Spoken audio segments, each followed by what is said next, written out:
don't believe all these haters who are now going around screaming, Donald Trump has sided with Vladimir Putin and sold out Ukraine. People like Malcolm Turnbull. We have the shocking, appalling, but I regret to say somewhat predictable and predicted situation where the President of the United States is siding with a Russian dictator, a murderous dictator who has invaded a sovereign democracy, Ukraine. Now, I don't think that's true, or at least not yet. In fact, there are now signs that Trump may instead give Vladimir Putin, the Russian president, a nasty surprise, forcing a peace deal on him that at least protects Ukraine from another Russian war for the rest, to get the rest of the country that it hasn't got yet in 2 attempts at snaffling it. Now, it's true, I was shocked last week when Donald Trump claimed that Ukrainian President Vladimir Zelensky had started this war with Russia, that he was a dictator who'd ripped off Americans. These were absolute lies, damaging lies. Trump even demanded Zelensky hand over half of Ukraine's future earnings from his country's critical minerals and ports to repay American support. Trump was actually talking about looting $500 billion from Ukraine. But as I suggested at the time, and I think this is even more true now, could have been just typical Trump negotiating bluster, terrifying everyone with his unpredictability and forcing them to tiptoe around him, offer him deals or whatever, the kind of deals he loves and can boast about. And I now see some good signs since Trump's rant against Zelensky. And it could actually turn out well, including for Ukraine, even if it must give up hopes of taking back all the country that Russia has so far invaded, which is a bit of a pill to swallow, I know that. For one, Trump has since admitted on Fox Radio that actually it was Vladimir Putin who started this war. Getting Trump to admit error, is amazing, very rare, so it's a big signal when he does. Every time I say, oh, it's not Russia's fault, I always get slammed by the fake news. But I'm telling you, Biden said the wrong things.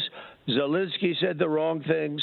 They got attacked by somebody that's much bigger and much stronger, which is a bad thing to do. And you don't do that. But Russia could have been talked out of that so easily. That should never have been a war. Second, Trump has also reportedly dropped key demands in his proposed deal over Ukraine's resources that would have forced Ukraine to hand it hundreds of billions of dollars, according to reports. Now, the money is now, we know, going to go into a development fund for Ukraine, but it will give America access to develop Ukraine's huge deposits of rare earths close to its border with Russia. And a preliminary deal could now be signed in days, and Trump was boasting about it all today. President Zelensky's coming to sign the deal, and it's a great thing. It's a great deal for Ukraine too, because they get us over there, and we're going to be working over there. We'll be on the land, and in that way, there's sort of automatic security because nobody's going to be messing around with our people. In fact, Zelensky might even be grateful to Trump for now scaring European leaders into promising more support themselves for Ukraine instead of freeloading off the US, which has been one of Trump's big beefs from the start.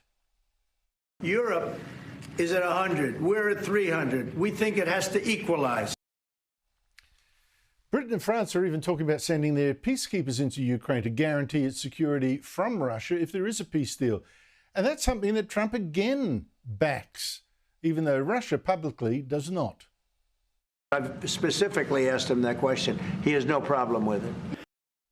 Okay, put it all together. What you see is Trump getting a better deal from Ukraine, better support from Europe, and now the heat is on Putin, whose economy really is in deep trouble, to cease fire. Zelensky has been seen to bow to Trump. Trump will now want Putin to do the same. Now, I know no one can actually predict what he will do. That's part of his secret power, the unpredictability. But do not assume he's given up on Ukraine at all. Not yet. Joining me is Rowan Dean, Editor-in-Chief of The Spectator Australian, host of Outsiders on Sky News every Sunday at 9 a.m. Now he's also host of his own show on Fridays at 7 p.m. Rowan, the Trump style seems to be getting lots of criticisms and lots of results.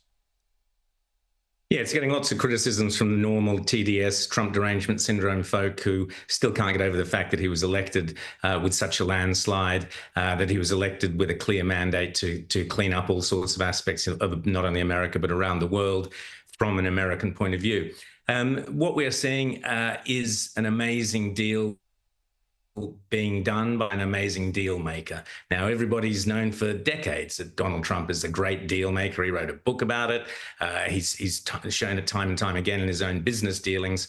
He thinks outside the box, to use that horrible phrase. And what we're seeing is an amazing being put together, and we're being privy to actually seeing and hearing some of the details of that deal-making process. Now, I imagine there are not many people who actually really get to see behind the scenes of a New York real estate property developer going in all guns blazing to get what he wants, but that's what we're seeing. So Donald Trump has thrown up various bits of distractions and flack, and also, here's the key thing, Andrew. Donald Trump is never, ever afraid to say the unsayable. So he puts it out there. He puts the ultimate position out there, as he has done with Gaza. It's very similar. He puts the ultimate position. Imagine if Gaza was a Riviera with casinos and beaches. Well, people sit up and suddenly think again.